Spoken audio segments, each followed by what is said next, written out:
All right, here we go. Welcome, everyone, to another one of our panel discussions. Last one we did about 3 months ago went extremely well. We decided to do another one with the same group of amazing entrepreneurs that we have amongst our industry. Um, by all means, if everyone would like to put in the chat, uh, Eric, did you? Doesn't Looks look like like I wonder if there's a setting to enable it to switch to everyone. on chat here. Ooh, that's a good question. We're checking setting here. People can change. We might not be able to do that. Well, the four of us are up now, right? You can see all four of us, right? Yeah, no. We're talking about the in the chat box. I want to be able to have everyone put in chat. Um, let's see here. Asking me technical questions is Questions never in a good thing. chat. Oh, Yeah, there's Eric, Q and he's a there is technical Q and guy. A though. We do have Q&A. So let's just use the Q&A, guys.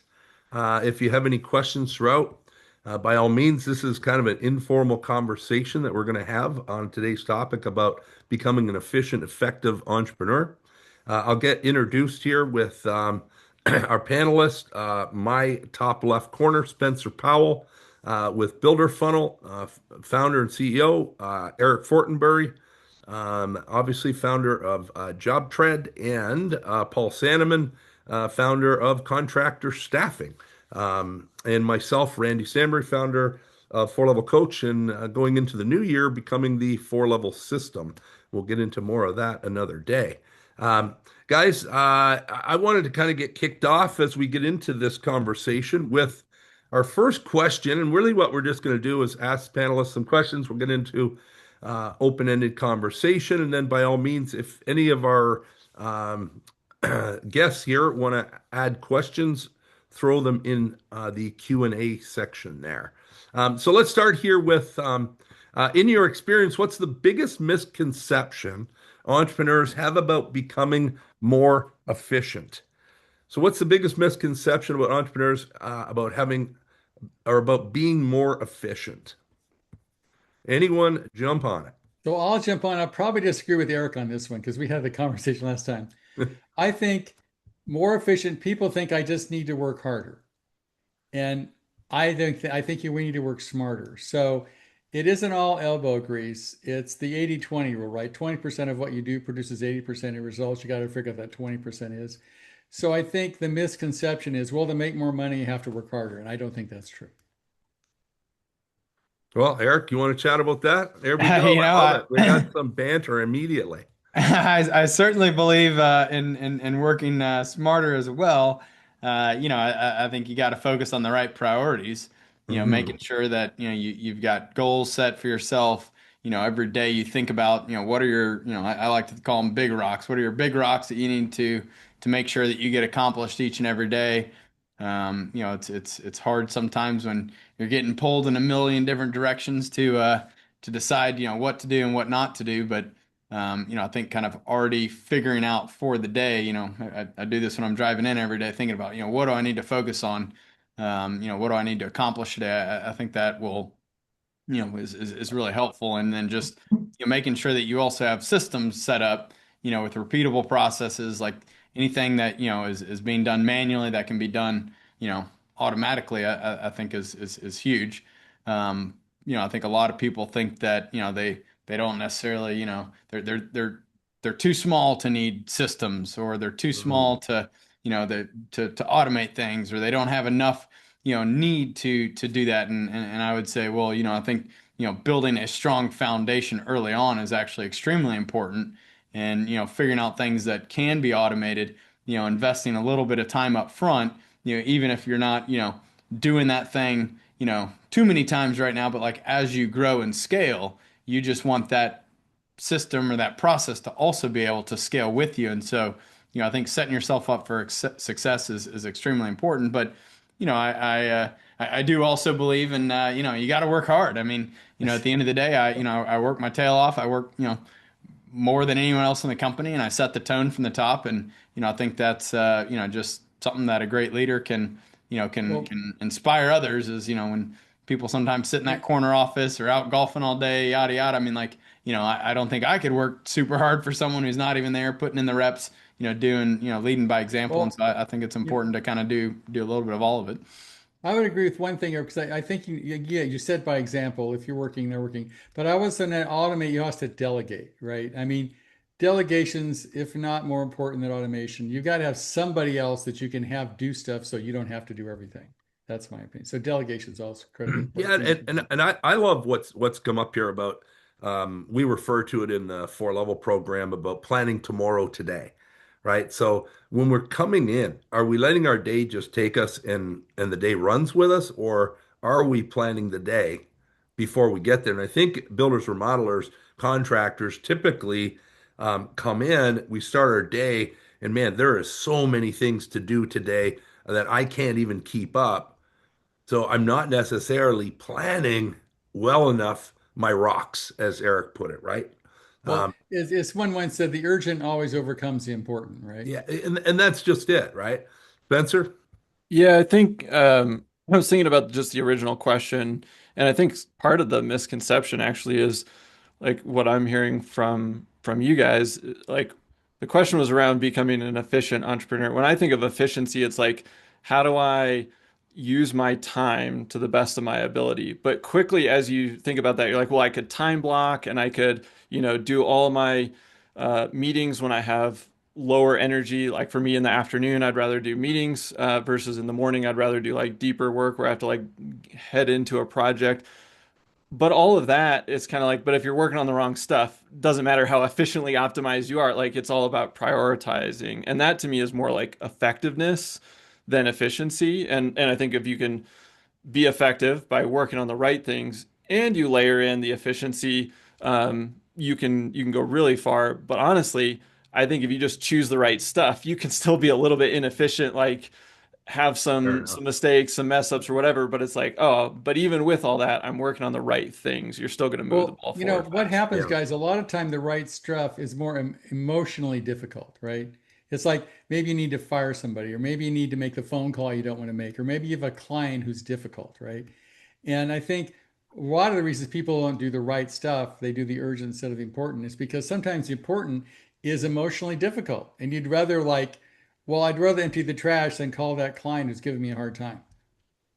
Yeah, no, fair enough. What we see most often is this that the urgent, right? We always say until you can get yourself out of urgent, you're never going to be able to build a business that can grow and scale, right? You're always going to be stuck in urgent, which goes back to planning tomorrow today. And if what Spencer says, right? Doing the right thing, staying on those right things. I just need to know what the heck those right things are. And I think far too often in our business, we're not 100% sure what those right things are Well, so that's I'm going actually to going to ask you move guys. I know I'm not the that. lead panelist, but Eric, how do you determine what is the right stuff, at least for you? Well, I mean, it's again, what are the most pressing issues that, need my involvement? There are some things that, that I'm the only one at the company that can do, so I go and I do those things. If there are things that, a team is blocked on something or needs someone to come in and help be an icebreaker or to kind of break a tie or whatever. I mean, I think those are the things that um that get my involvement. I would say I don't get to do any of the work that I want or need to do during the day because I'm constantly helping other people or I'm meeting with clients or partners or doing, podcasts or webinars or things like that. So like, that's why I work at night, on my own projects and the things that, kind of I want to be able to get done. But I tell my team, I mean, they need to manage upwards and they need to involve me when they need me. And I allow them to pull me in whenever they need anything, any issues, if situations come up. I mean, I want to be a resource to help unblock other people from being able to accomplish their goals. Um, so yeah. And you're referring to what we call the IRCs, or the issues, roadblocks, challenges. And whenever we're, trying to help someone, okay, where do you start with systematizing your business? What do you go after first? It's the ones that have the biggest impact on our bottom line, right? Which ones are causing the biggest holes or bleeding of cash on our Yeah. bottom line, and let's go after those first. Eric, when you're doing your work at night, is that it? Would you say those are the big rocks that you're tackling? A lot of the stuff during the day is the stuff that you're just moving the needle within the business, but the rocks are moved. Uh, you know, I do spend a lot of my time not sleeping when I probably should be sleeping coding. So I also see that as my own fun projects to Mm. do. Again, I've been told numerous times I should probably just hire a developer for all of my own personal stuff. So I manage all of our ops, systems. We have Salesforce as We our can have a CRM. discussion about that later, Well, Eric. it's there are some things I don't know how I would give up on that stuff, but Well, there's some you know, things we also, I think that's important though, as a business owner, that there's some things that we just do and we love and we enjoy and we're not giving up. And yeah. and I think, we have to look at, we call it the love and hate list, right? What's the stuff that we actually just, I don't want to give it up. It doesn't matter about what I do or where I want to go. There's just parts of my business that I love. And I want to do more of what I love, frankly, right? Yeah. And I Right. think anyone does. I think too, it's, I believe the fact that I'm able to program and build out all of our operations and our CRM. I mean, like to some extent, multiple people have said, they think that's our secret sauce and Right. how we've been able to scale and why we're the number six fastest growing tech company in North America. I mean, it is because we have the ability to immediately solve our own problems and to, if anything that's bottlenecked, anything that's breaking down, any process, like I mean everything all goes back to this platform that is our CRM, which is Salesforce. And I mean we spend a lot. I mean, I think we're on over $100,000 a year, just to have this system in place, but it's what allows us to build everything else into it. And that's how we've scaled to almost 9,000 Well, customers with only 50 or 55, 58 employees. we all have our passion. I still do sales because I love sales, right? I mean, it depends on. I don't have to do sales, but it's my favorite thing to do, right? I'd rather Yeah. do sales than play golf. So I think we all have. It could be sales, it could be coding, it could be, one of the things that's way underestimated is coming up with good ideas. Some people think, oh, I'm not working, I'm just taking a shower, thinking of stuff. I think the most valuable thing you can do is think about your business in an imaginary way, like what if this happened and what if that happened, and get out of the box and try to think creatively, because a lot of people, that's not working, that's just thinking. I think that's the most important you can do, actually. Those are Um, my late night brainstorm sessions. Yeah. right. And I have real early morning ones. That's my 5 a.m. gig. When did you guys personally realize, so it's kind of shifting gears here? Maybe we'll go to Spencer here. When did you personally realize that hustle wasn't enough and that you needed systems to truly grow? What was that time? And then let's think about our own time, and then maybe we can also reflect that back to, our client base that we work with as well.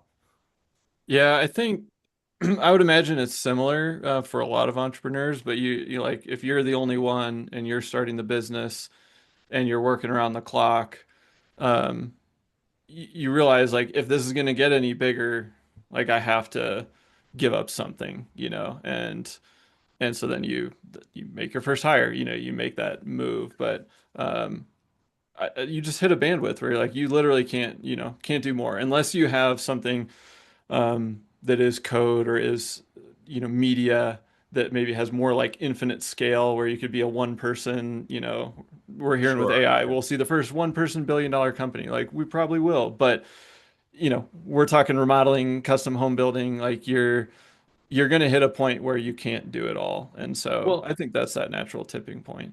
and I would say, we refer to systems before people. And I think, getting some help because of bandwidth is one thing, but having systems in place as we're bringing these people on is the key factor. Because I've You seen know, way too much chaos and frustration and overwhelm created by throwing people at our problem. well, I'm going to I disagree agree with with that actually at a theoretical level, and maybe there are entrepreneurs that are just much better at this than I. I find that if I'm doing something a certain way, I won't build the system until I hire the person, and then I'll hire the Sure. person and be like, "This is how I do it, and now this is how I want you to run well, this." Yeah, But it's there's almost something like a about it's super simultaneous. hard to just be like, "I'm doing all this stuff, and now I'm going to document and create all these videos, and here's my perfect system, and now I'm going to hire someone." I find that like I have to bring them on, and that's that forcing function that's like, now build it, but even maybe just have them build it, and you just Yes. verbalize it. And that's how my Then you're brain works, and training. I well, It's can't. like I'm going to agree. I'm simultaneously going to while agree you're with training, Spencer right? there Right? because It's that. I'm really bad at systems. And so I hire people that are good at systems and I delegate a lot. And I would say it's important, to learn what you're good at and what you're not good at and have people hire people that are good at what you're not good at. I mean, one of the things that happened to me, and literally, God, took way too long to figure this one out. I made a couple just to my own personal back. I was coaching for God 35 years, a long time, guys, crazy amount of time, right? And my one first, I used to drive around and believe that I had to be there in person. So I literally had my son drive me around for 15 years. God, that seems like a long time. Uh, for to do coaching in person because I feel like I couldn't do it on the phone. Then I realized, oh my God, I can do this over the phone. Moved to Hawaii, big shift. That was huge because I didn't have to be in person. It was my own personal stuff that got in the way, believing I couldn't do it on the phone. The one that happened most recently was as a coach, it's still dollars for hours. Even to get a lot of dollars, it's still dollars for hours. And I realized in building the recruiting business, oh my God, I can make money and not be there. What a concept, right? So that was another shift I had. And now I'm don't do coaching anymore because I mean it's fun, but the ROI is not there. I'd much rather build a company than coach. So you've got to figure, am I being paid dollars per hour or is this scalable and I get somebody else to do it? Well, I'll speak to our coaching business, right? Um, you don't need to be the only coach to scale a That's coaching true. business, right? It's the same sort of thing. Um, Eric, you want to touch on this one? I mean, I would say, and I think I remember the question was, when is the right time to start focusing on systems and scaling? Is that right? Yeah, And it people, was. yeah. When did you personally realize that hustle wasn't enough and that you needed the systems to truly, grow and get to that next level? I mean, I would say for us, I mean, I spent the first, when we started Job Tread in 2019, I had to sit there and wait for the product to actually get built. And so, well, what was I going to do with my time? Well, I mean, I reached out to people, hey, I don't have a product to sell you, but if I did, would you buy it? Kind of Mhm. collecting market intel, things like that. But like, I also spent that time setting up the foundation and building the foundation and all of our systems so that when we did start scaling, we were already, ready. But I think, more importantly, it's about, you need to have a plan for your growth. Every year you should have an annual budget. You should understand kind of, what at the end of the year, what is your big goal? Let's break that up into monthly goals. What is our monthly goal? Do we have the team to be able to deliver and hit that goal? Do we have the people to sell it? Do we have the people to manage the projects, to get it implemented, to do whatever we need to do? And so, like, I think you need to be looking ahead at what's coming and making sure that you are set up for success, for the year, for each month ahead, kind of whatever it is. And so, like, I've seen a lot of people who they will spend too much time focused on scaling the business before they need to focus on scaling the business, and they over engineer. They put in more processes than they need. They put in more things that they're just not ready for, and then that forces them to basically, or leads them to take the eye off the ball and to Mhm. not focus on the highest priority things, which is making sure you're filling the top of the funnel, you're getting the leads, you're getting them closed, you're getting them signed up, you're delivering the exceptional customer services, you're earning those reviews and those testimonials. Like, getting your first customers is absolutely the hardest. and then being able to take that and use that to get your next customers. Like, at the end of the day, like that's the most important thing. Like, you can always sort of, deal with the aftermath of getting, another customer that maybe you weren't quite ready for, but like as the owner, you'll just, pick up the slack and make it happen. And eventually you'll be like, all right, well, I'm tired of doing this thing over and over. There's a better way. Let me go like, spend some time and implement a better solution. But, I think there's a balance of making sure that you kind of do it when you need it and not try to do everything all up front and just lose sight of the greater Right. picture. And then that But causes the you to other burn side out. of that, Eric, is Well that said. a lot of contractors aren't willing to build, like hire the people before they need them, hire the system before they need them. And they're always behind. Like, well, once I get the project, I'll hire a project manager. Or once I get the sales, I'll hire a salesman. And one of the things that is the difference in an entrepreneur, I think, and the average contractor or tradesperson is the entrepreneur is willing to put the resources in ahead of the time they need it. So when they need it, they'll have it, whether it's marketing or recruiting, whatever it is. So like, they're building a team and systems now for something going to need in January and February. A lot of contractors, they're so used to like building a house, which is entirely different. You show up and do what you need to today. They're not, but they do have plans for a house. They may have plans for their business, but they have plans for their house. So I think having the right amount of energy before you need it, whether it's people or it's systems or whatever, to know, okay, this is when I'm going to produce what I need in January, February. Don't wait until January and February to put the systems Yeah. together because then it's too late.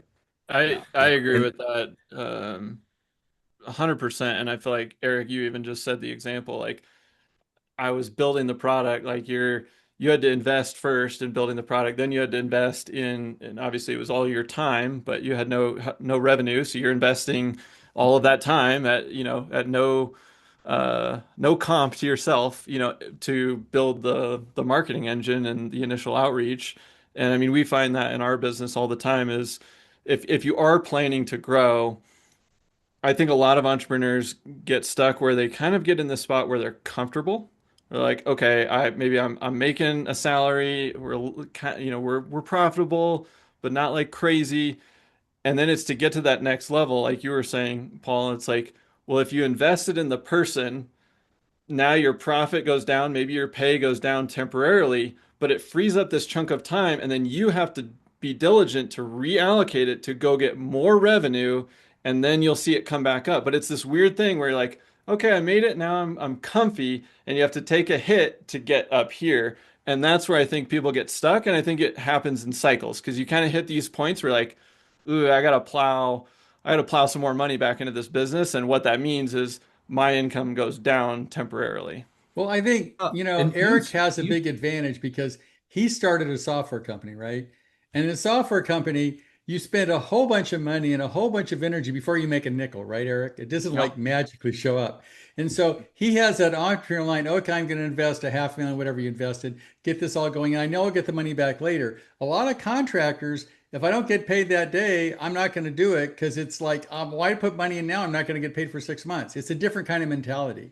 And I it think sure is there needs to be that shift. this eye on the ball. Eric mentioned about, you got to keep your eye on that ball. And what we have seen this past year, is probably some of the biggest mistakes that we made as builders remodelers over this past year was we never really had our eye on that ball.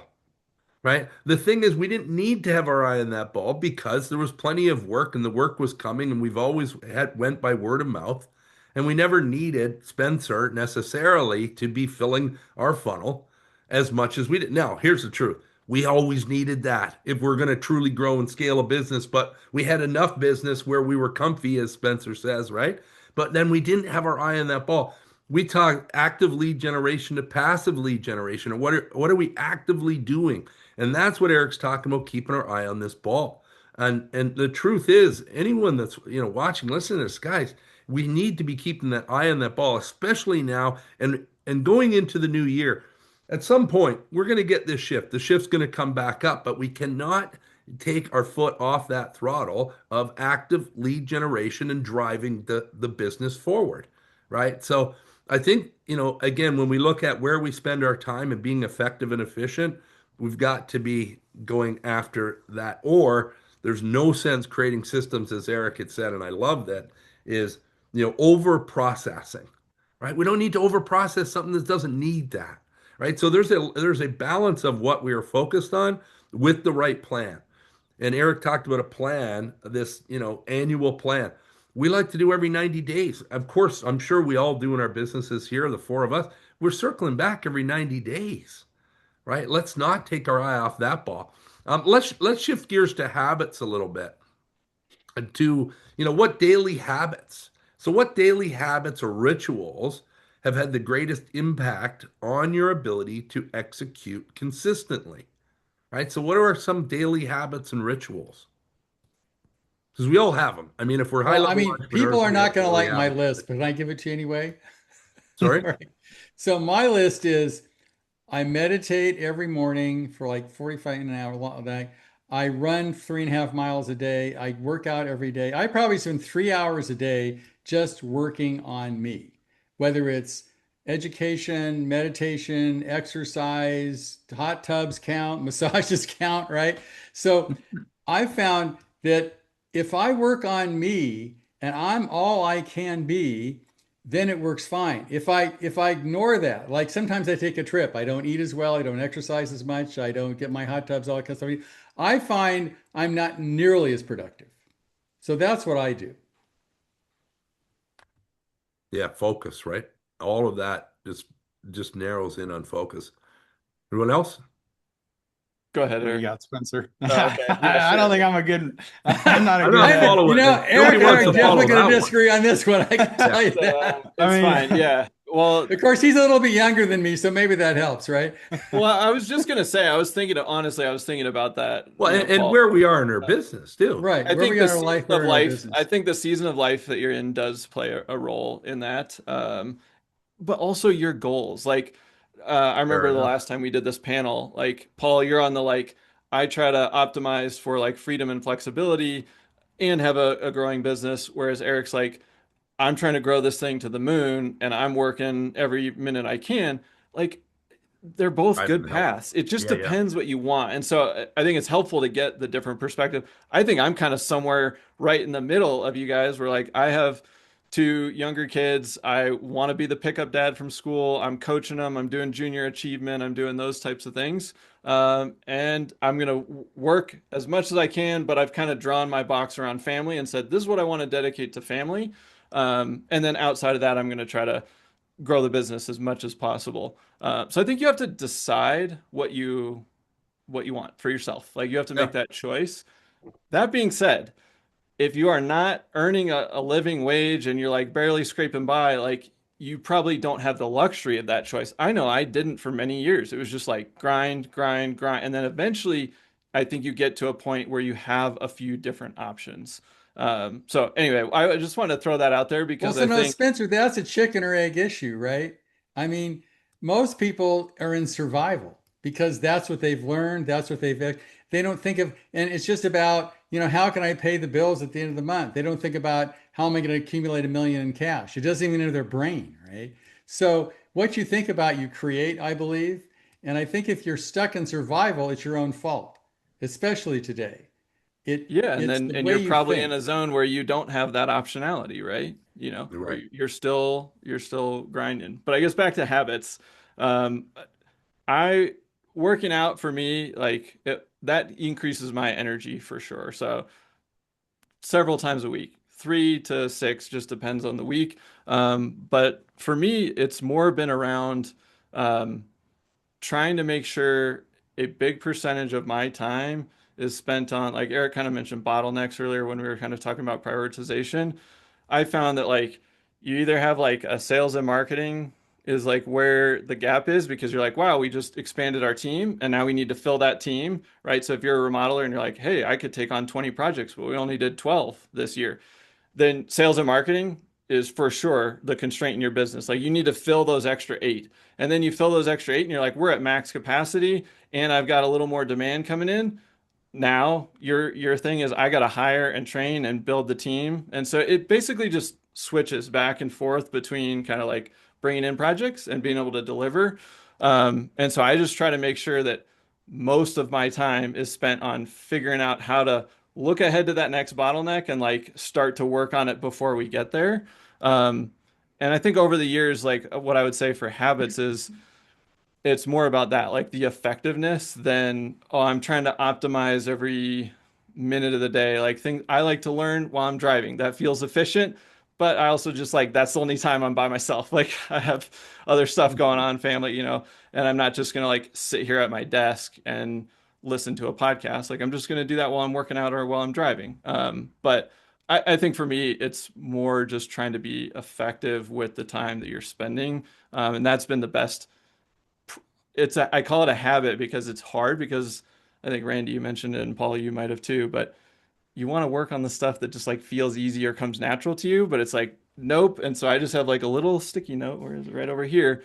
Like if I just do these 5 things, these are the 5 things that I need to like fix over the next 90 days, and like then there will be 5 new things. And even that, like it was wrapped around daily habits. Daily habits, of course, come from our 90-day focus, right? So if we have 90-day focuses and we know where we're going, then our habits can come from that in terms of what we are focused on. And it's typically 5 things. We don't like to have our clients having any more than five, Eric, you mentioned rocks, we call them vitals, more than 5 vitals, the needle movers, Well, and if we can focus on that, and if you keep those, to me, Spencer, that being in front of you is the most important habit you have, or at least one of them, I think, right? Keeping that in Randy, what front of you, happens right? is one of the most successful people I met. He ended up making, I don't know, $100 million, a lot of money. But I remember I went to something, it was a webinar he gave one. He says, well, the 80-20 rule is important. Like, 20% of your results produces 20% of your activity produces 80% of results. But he says the most important part is take it one level more. Apply it to the 20%. So if you take 20%, 80-20 rule, then you've got something like, what's 20% of 20? Like 4%. Like 4 or 5% produces 75% of your results. It's huge.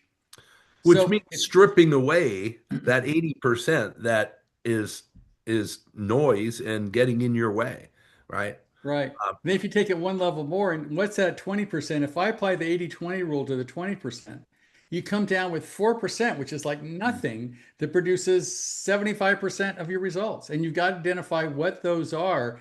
Maybe it's making a conversation, maybe it's making a deal, maybe it's making a new marketing plan, whatever, maybe it's hiring an employee, whatever it is. But if you can come down to that 4 or 5% that makes all the difference, that's huge because that's not a lot of your time. And I think traditionally the builder mindset is more focused on driving what's in front of me than that 4% that seems unnecessary. Eric, you're going to jump in there, man.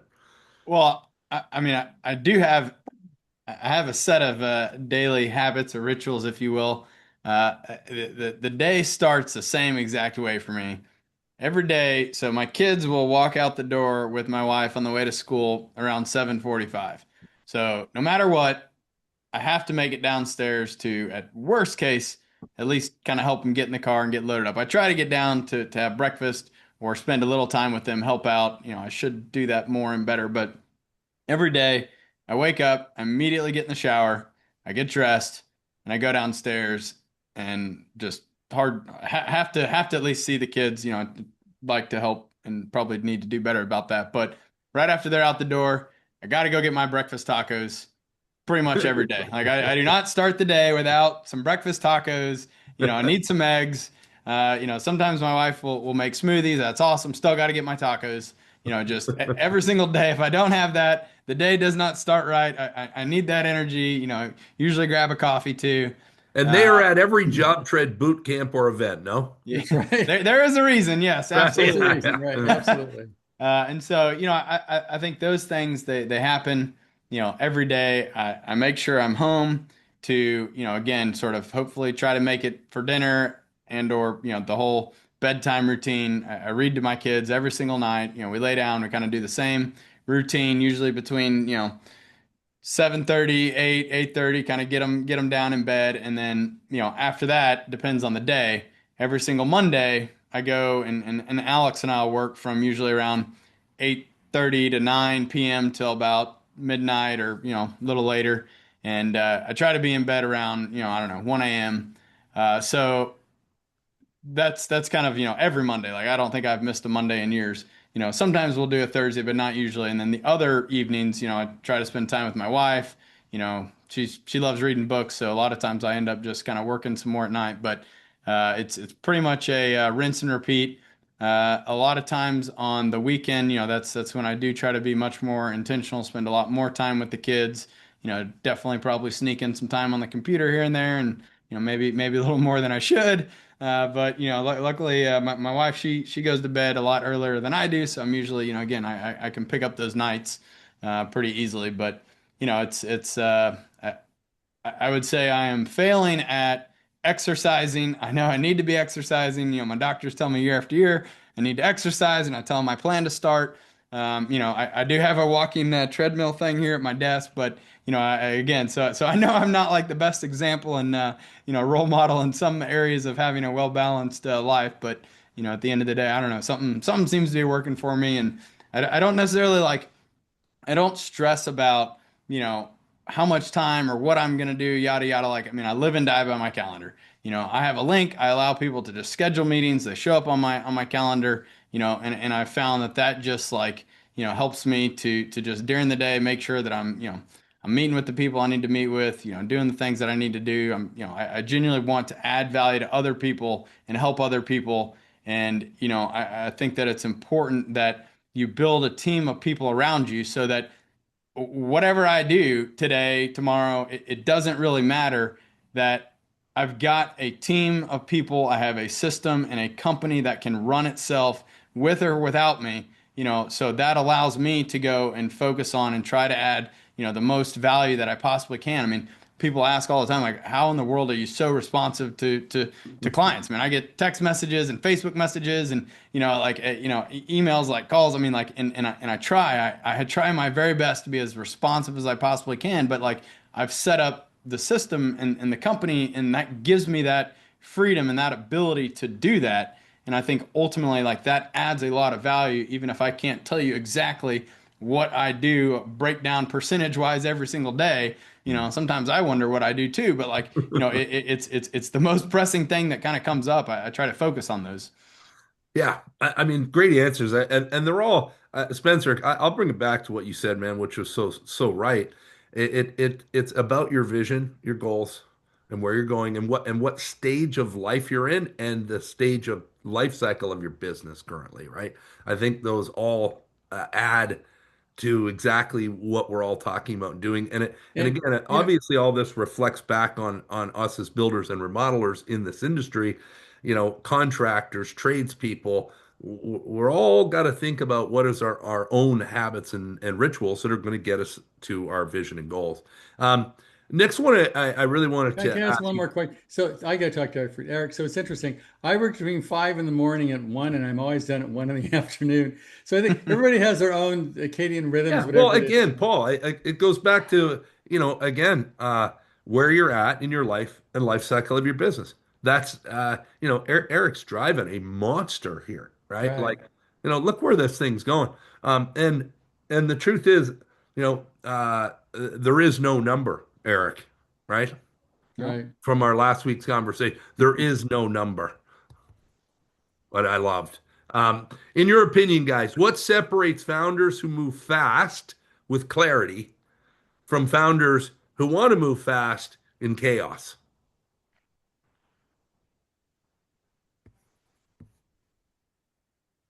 I mean, I would say having the right system set up. You got to collect, record, track, measure, analyze data.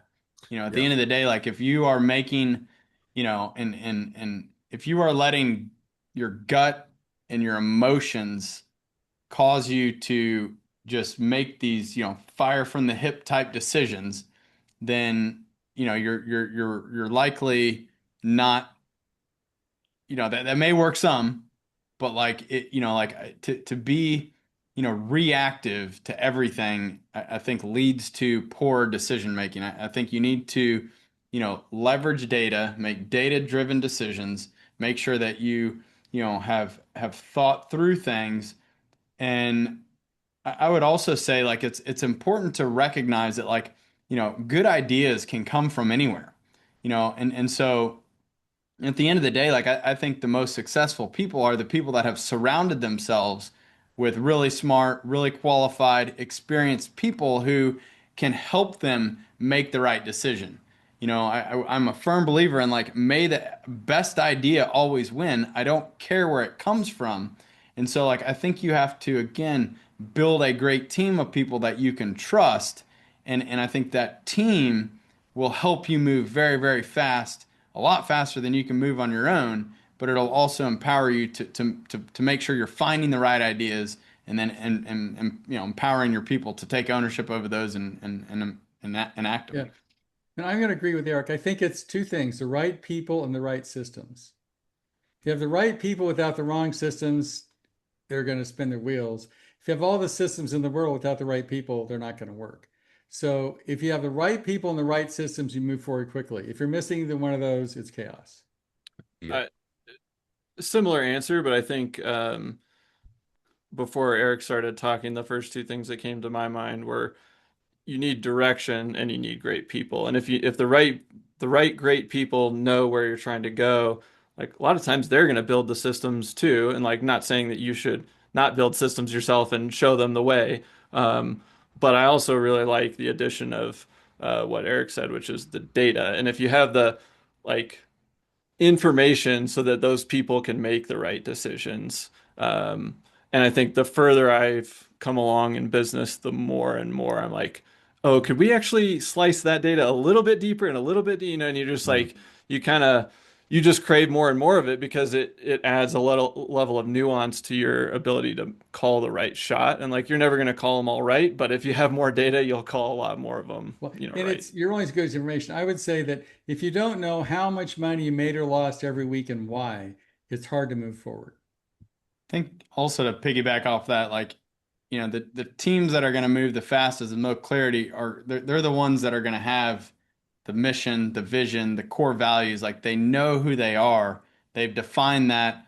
They have laid that out. They use that to attract other people who share those same passions, share those same values. And when you get all the right people who are on the same team, they're in the same boat, rowing the same direction, you're going to be able to move so much faster. But a lot of people, again, they're showing up and they're treating their business as a job instead of as an opportunity to create something and to be a leader. Like, I tell people all the time, like, I hadn't worked a day in my life.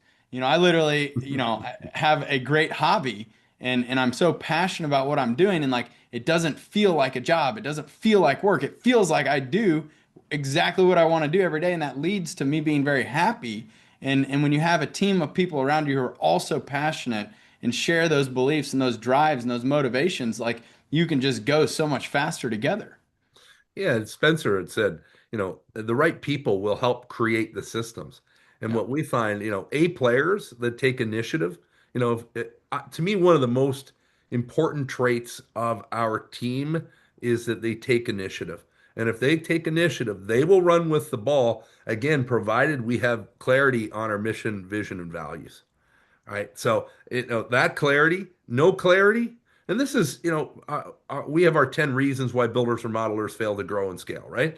Well, number one is vision. It's if we don't have that clarity of vision, it doesn't matter. Everything else we're doing is not going to be in alignment with that, and we're missing the mark. So that's an absolute number one. Um, guys, and I think this isn't necessarily about us here, but thinking about our client base, right? So our client base, what is one thing that they should stop doing immediately if they want to scale? So throwing bodies at problems, Yeah, you working gotta. in the business, not on the business. Hey, Eric, we do have something in common. I just found something, even though we're way far apart. He goes, I say, don't do anything for money you wouldn't do for free. And that's, I look at you and you're right. I'm not doing the same thing. If I had a gazillion dollars, I'd do the same thing. It's the most fun I have is working.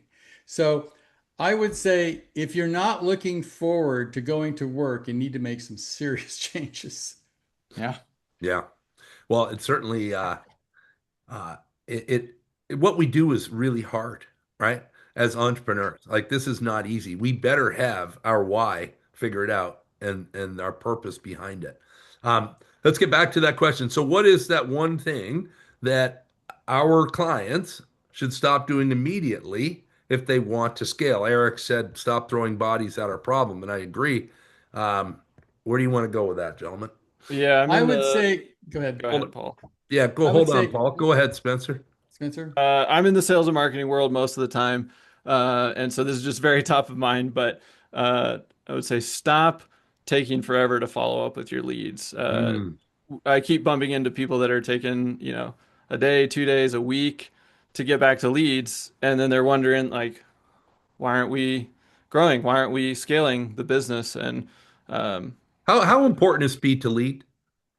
Like if you get Everything. we tested this very recently because I've seen the data and it's been out for right, years. It's yeah, like 391% more likely to close a deal if you contact a lead in under 5 minutes. Eric, you're nodding, so I think Yep. you've seen the data too. yeah, There's a number of these stats, and I'm going, okay, but how, like, that seems like pretty fast. Like, how important is that?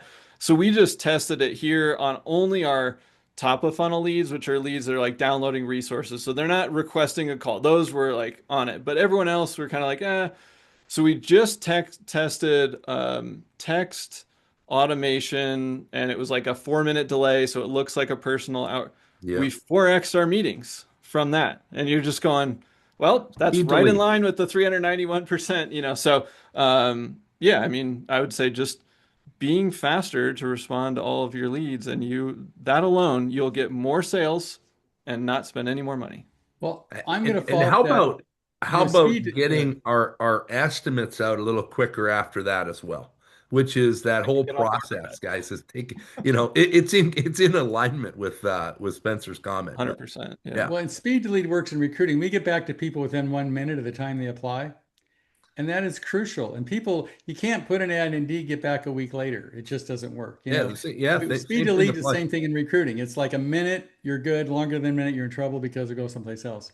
And Yeah. to answer your other question, Randy, one of the things actually I used to do as a coach, which I think was really useful, is make a list of the 5 things you're doing to sabotage your business. We all know the list. 5 things you're doing to make it work. And stop doing the 5 things you're doing. You know what they are. Just stop doing them.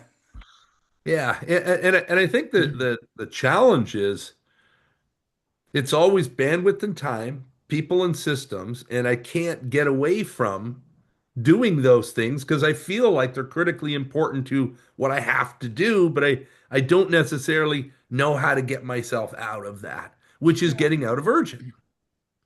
I'm gonna amend my response. You got my gut reaction is that people don't, understand the problem before they try to just assume someone else can come in and solve it. Like I think at the end of the day, when I see people struggling to scale, it's because they're still putting on every single hat. They're Hmm. trying to do everything themselves.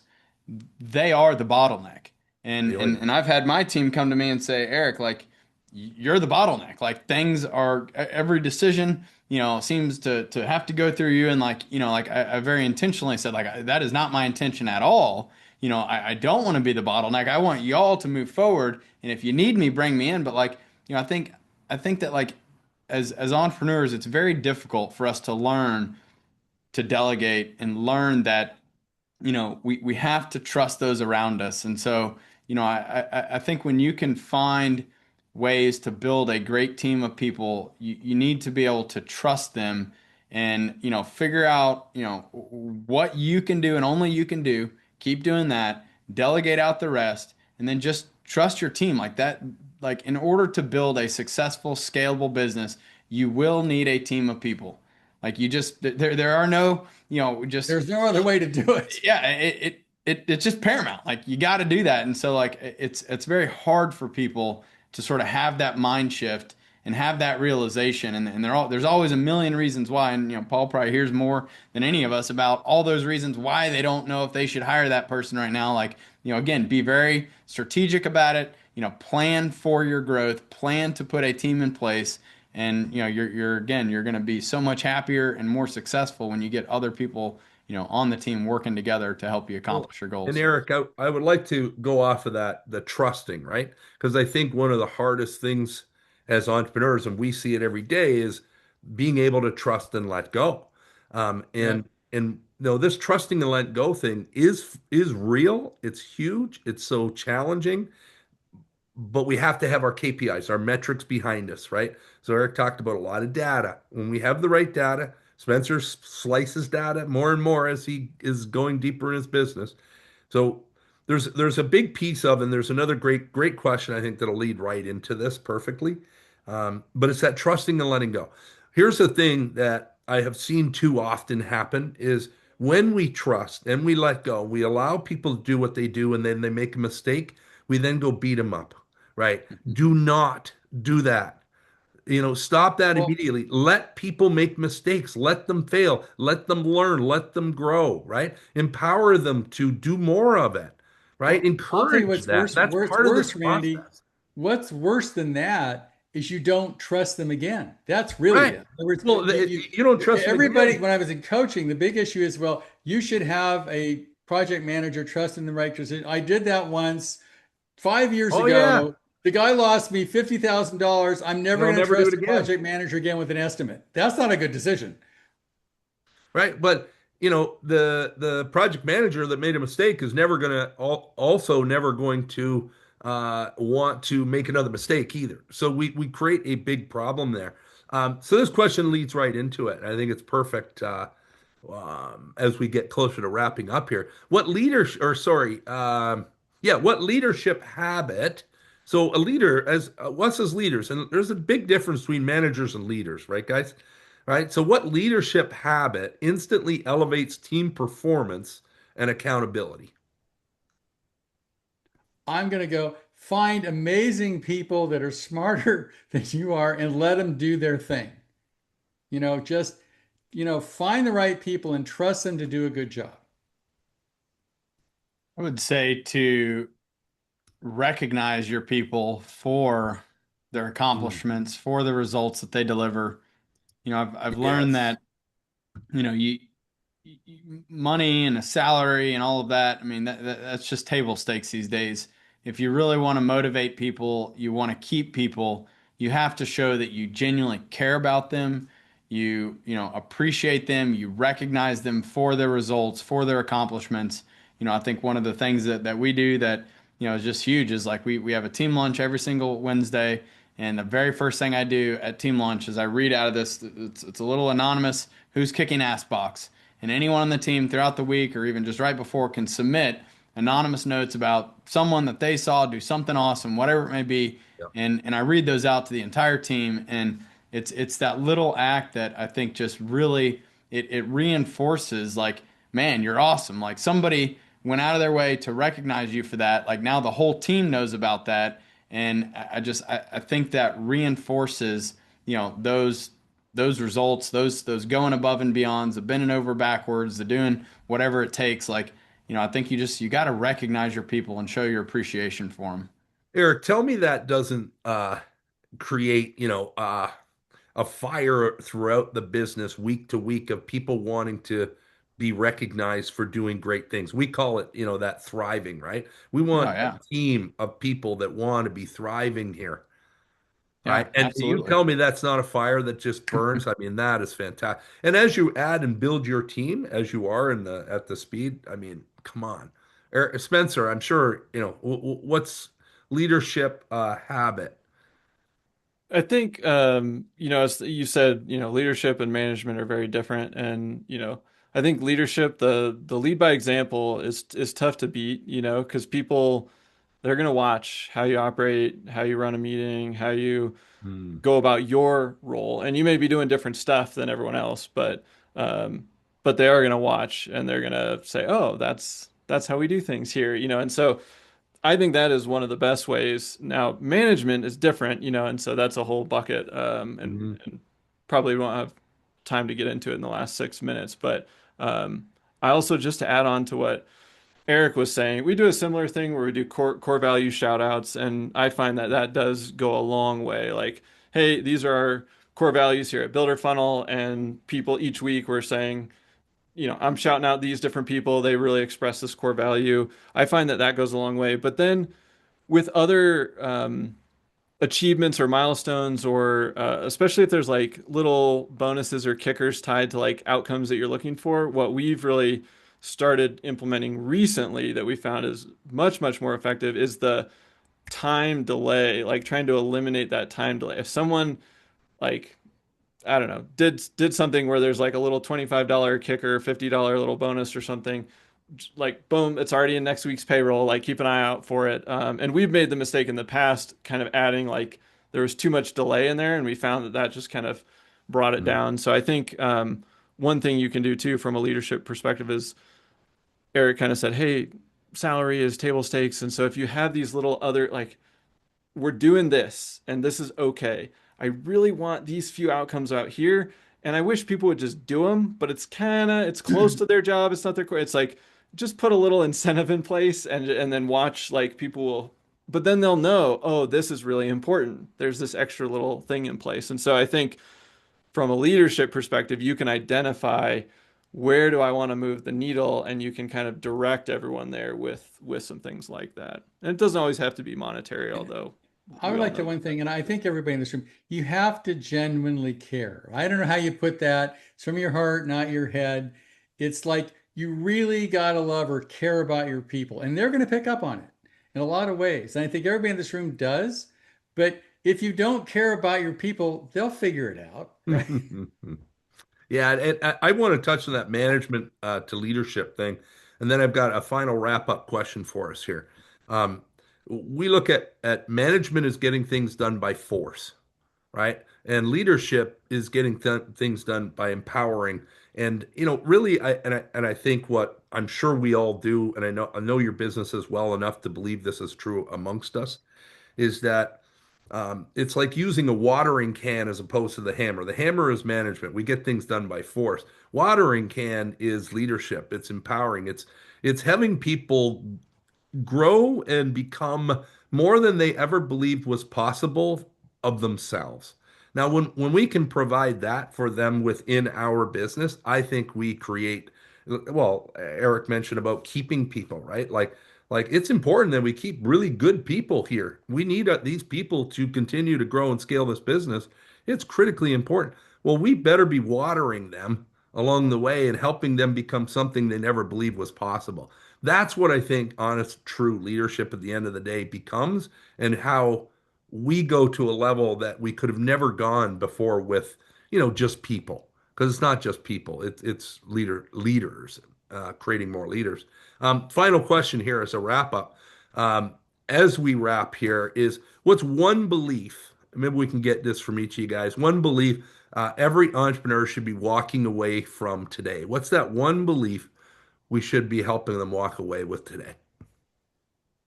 I'm gonna do two. One, work hard on yourself than you do on your job. And secondly, take Mm, 100% responsibility for everything in your life. wow. I mean, come on. That's a fantastic. Love that. I think I'll say, bet on yourself, and a different spin on kind of one of Paul's answers there. But each time I've kind of been afraid to make that kind of that leap where you do have to like reinvest back into you either have to hire that one role that you know you need. Um, you have to pour some money into sales and marketing. You have to build out some infrastructure in your business to get to the next level. It feels scary. You're making, an investment before you'll see the return. But I find as entrepreneurs, like that's kind of part of what we like about this, like the unknown and the challenge of it. And I find that once you like put your chips on the table, like you're you literally are invested, and so Right. All in, as they it say, raises the right? bar for yourself. And I find that most times, like as an entrepreneur, you'll meet the challenge, like you'll find a way. And so to tie it into something else we've talked about, like you might be spending 20% of your time on something, but if you can hire someone and now they're going to spend 100% of their time on it, like even if they're not as good as you, they Oh probably will man, do better because they have all their time. And then you have 20% that you can reallocate, and that's where you can recoup the investment. And so just bet on so true. yourself, bet on So yourself. true. Love it. Love, love, love it. Eric. Um, I would say clearly define your mission, vision, core Mm, values, build a great team, focus on your culture, lead by example, and make sure that you're always delivering exceptional customer experiences. man, it tough to keep layering in, and because they're all amazing.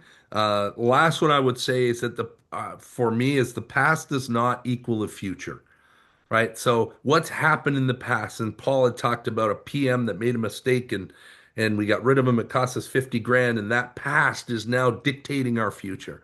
And far too often we have things going on that has happened to us that just happened. That was circumstance. We have learned so much more from when that happened to now, or we better learn more from when that happened to now if we use our rituals, our daily routines to actually improve ourselves, surround ourselves with the right people. Guys, we can't let our past dictate our future. In fact, our future should be dictating our present, what we do today. This has been amazing as always. I love these panel discussions. When you get the four of us together and you guys sharing insights, fantastic. I love it. We'll do this again, no doubt, in the new year. Let's all have a safe, happy holiday and get as much time with our families, friends as we can, because we're Absolutely. pretty driven entrepreneurs. Agreed. Thanks. I appreciate you Thanks having for me. hosting, Randy. Have a good one. Cheers, See ya. guys. Bye. Amazing.